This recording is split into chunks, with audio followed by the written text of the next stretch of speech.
إلى عدم التشبث بمعادلات خشبية جامدة. الأفق ليس مسدودا.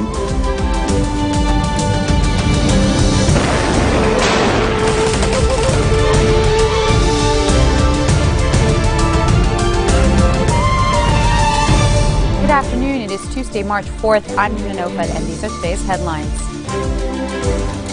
Putin says that Russia will only use military force in Ukraine as a last resort, in remarks apparently intended to ease the eastern-western tensions over fears of war in the former Soviet republic.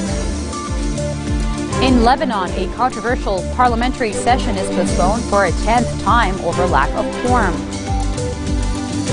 And a Cairo court bans the Palestinian Hamas movement from ever operating in Egypt. Russian President Vladimir Putin is denying that Russian forces are operating in Crimea, saying that only local forces of self-defense are surrounding Ukrainian military bases in the region. Tensions remain high in the strategic Ukrainian peninsula of Crimea, with troops loyal to Moscow firing warning shots to ward off protesting Ukrainian soldiers. The massive military exercise in western Russia, involving 150,000 troops, hundreds of tanks and dozens of aircraft, was supposed to wrap up, so it is not clear if Putin's move is an attempt to heed the West's call to de-escalate the crisis that has put Ukraine's future on the line. U.S. Secretary of State John Kerry is in Kiev to meet with the new Ukrainian leadership that deposed a pro-Russian president and has accused Moscow of a military invasion in Crimea. Russia's ambassador to the United Nations, Vitaly Churkin, told the Security Council that Ukraine's fugitive president requested Russia's armed forces to establish law and order in the former Soviet country. The third Emergency Security Council meeting in 4 days comes amid fears that the Kremlin might carry out more land grabs in pro-Russian eastern Ukraine. Russia is facing demands from almost all council members to pull its troops out of Crimea and has gotten no support for its military actions from its close ally, China. And I can show to you the photocopy of the original of this statement, which was written by President Yanukovych and sent by President Putin. As a lawfully elected president of Ukraine, I state the following. Developments on the Maidan, illegal seizure of power in Kiev, have pushed Ukraine to the brink of civil war. The country has plunged into chaos and anarchy. Lives, safety, and rights of people, particularly in the southwest and the southeast and the Crimea, are at risk. The country is in the grip of outright terror and violence driven by the West. People are persecuted on political and language grounds. In this context, I appeal to the President of Russia, Vladimir Putin, to use the armed forces of the Russian Federation to re-establish the rule of law, peace, order, stability, and to protect the people of Ukraine. Well, he's nobody now in terms of the current situation in Ukraine and the legacy of the parliament who factually announced impeachment to him. The only legal body in Ukraine, our parliament, according to the constitution, if needed, could invite the military assistance from abroad, but the situation what the Russian Federation is pointing, allegedly they arrive to protect the human rights. It's our duty. If we are not capable to do that, there is the international community to show us you are not here or there. But the only body to invite somebody, well, just the parliament. Our soldiers, they are heroic people there. The bodyguards, the Marines, they're trying not to be involved in the conflict. Still, we are trying to settle the problem politically and diplomatically, because if they are provoked, we could have the same as in Georgia.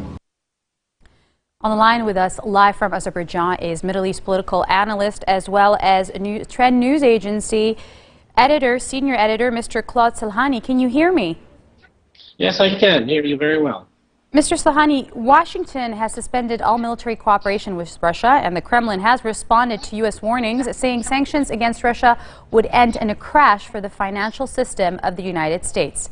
Now, is history repeating itself with a new Cold War? It certainly looks that way from here. It seems that they're playing a game of chicken to see who's going to blink first, with the Russians believing that the United States and Europe is not about to embark in a war, especially after the U.S. still fighting and struggling to get out of Iraq and Afghanistan, and then you've got Syria on the other hand hanging in the limbs. They're not about to go to war over Crimea and Ukraine.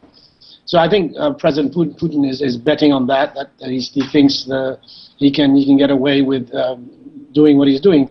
And what he's doing actually is he is trying to protect Russian speakers in the Crimea.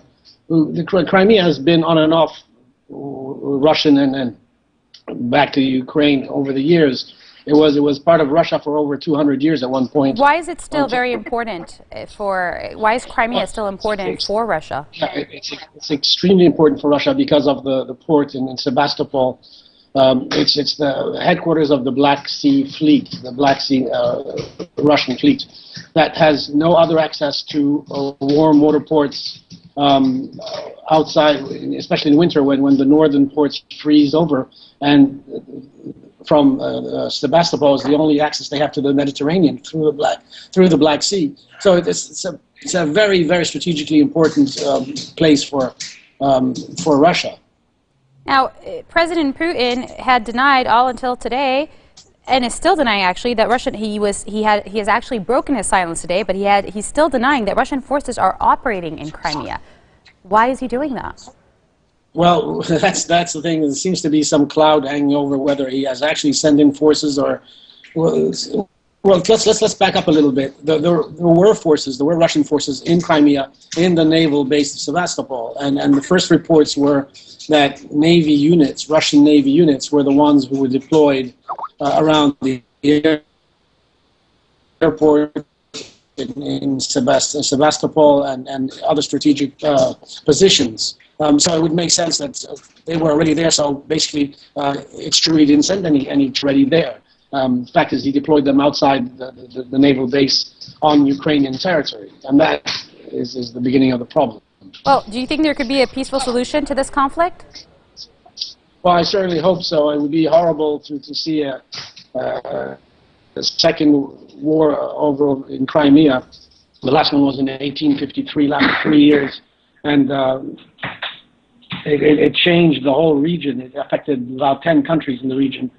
A war between Ukraine and Russia would be devastating. Russia, of course, is far more powerful than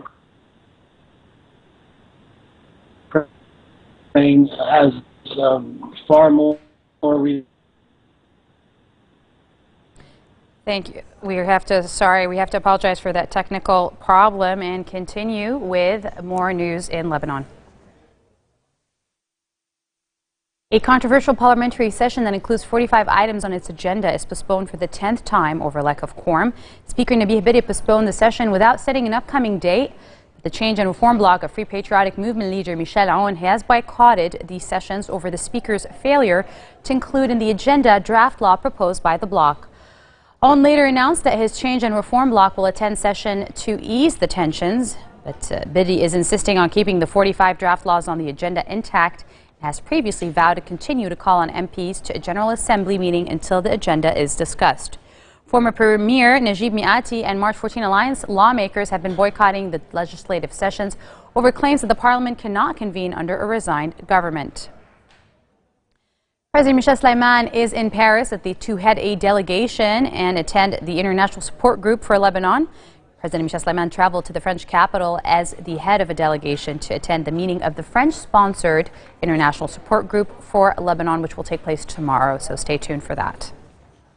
In other local news, the workers of the Centers for Filling Gas Canisters in Beirut's southern suburbs, which were ordered to shut down, blocked the Uzei highway with burning tires. Security forces diverted traffic towards the airport road for a few minutes before the highway was eventually reopened. The workers have expressed fears that they would become unemployed.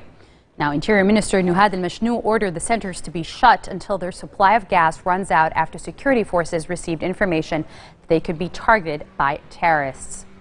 Measures come in the framework of the residents' safety until they are capable to provide better security measures to control such acts, according to a statement by Mashnou. Ubadi's municipal chief defended al-Mashnou's decision that the Interior Minister is assessing the security situation in the region and the danger of any takfiri attack. Coming up next, hearing helicopters dropped explosives-packed barrels near rebel-held Yabrud. Stay with us.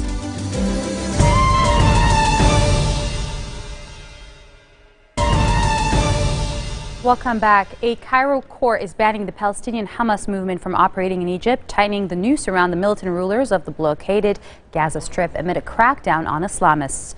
The emergency court's decision to also seize Hamas's assets ahead of a final ruling was in response to a private citizen's petition to designate it as a terrorist group. Egypt is believed to have also cut off most of its contacts with Hamas, although Abu Marzouk remains in Cairo. Hamas announced the move, which it said serves Israeli interests. Senior Hamas official Bassem Naim stated the court's decision was an attempt to beseech the resistance and serve the Israeli occupation. The military-installed government is accusing the movement of plotting a spate of militant attacks that have killed scores of soldiers and policemen, charges the Brotherhood denies.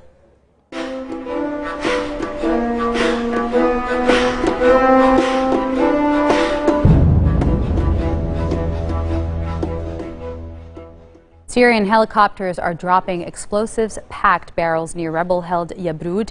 The strike comes the day after at least 15 rebels were killed fighting in the Yabrud area north of Damascus, the capital. Now, the Hezbollah is accusing rebels of using Yabrud as a gateway to send car bombs to target its strongholds in eastern Lebanon and southern Beirut. Rights groups have condemned the use of barrel bombs, saying they fail to discriminate between fighters and civilians. The fresh strikes come a day after an ammunitions factory held by al-Qaeda affiliate al-Nusra Front in the northern province of Idlib exploded, killing 3 women who lived nearby. Now, more than 140,000 people have been killed in Syria's war, according to the UN, and millions more have been forced to flee their homes. Militants have seized the city council headquarters in the Iraqi city of Samarra and took employees hostage. The attack illustrates the impunity with which militants in Iraq can strike even targets that should be highly secure, as the country suffers its worst violence in years. 2 militants, possibly wearing explosives rigged vests or belts, seized the Samarra City Council building with an unknown number of employees inside. Clashes broke out between the militants and security forces, and a suicide bomber detonated an explosives rigged vehicle near police and Sahwa anti-Al-Qaeda militia forces when they arrived at the scene. The blast wounded 24 people, most of them police, a doctor and an officer have said. This marks the end of our bulletin for today. Let me remind you of our top stories. Putin says that Russia will only use military forces in Ukraine as a last resort, in remarks apparently intended to ease East-West tension over fears of war in the former Soviet Republic. In Lebanon, a controversial parliamentary session is postponed for the 10th time over lack of quorum. And a Cairo court bans the Palestinian Hamas movement from operating in Egypt. Those are your Tuesday headlines live on Future Television in Beirut. I'm Yumna Naufal, and I'll see you again tomorrow at 4:20 for all the latest. Take care.